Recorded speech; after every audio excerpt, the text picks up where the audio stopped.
تخمن ايه الدولة العربية اللي عندها ساحل طويل جدا على البحر المتوسط ومع ذلك الاوفشور عندها لسه ما وصلش لانتاج بترول وغاز كبير؟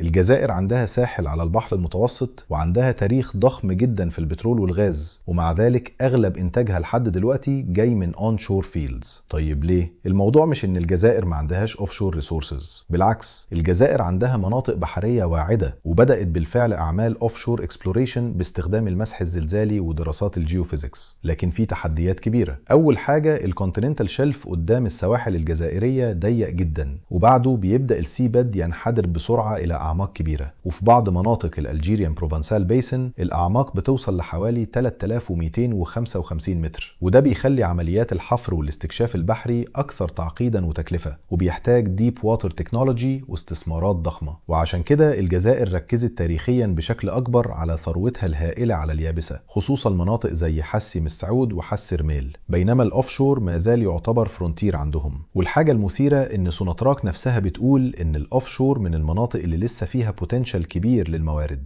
يعني باختصار الجزائر مش ما عندهاش اوفشور، الجزائر عندها اوفشور لكن لسه ما وصلش لمرحلة الانتاج الضخم. تفتكر الجزائر هتقدر تطلع اكتشافات كبيرة من البحر المتوسط في المستقبل؟ ولو بتحب المعلومات دي عن عالم البترول والبريمة اعمل لايك واشترك في القناة.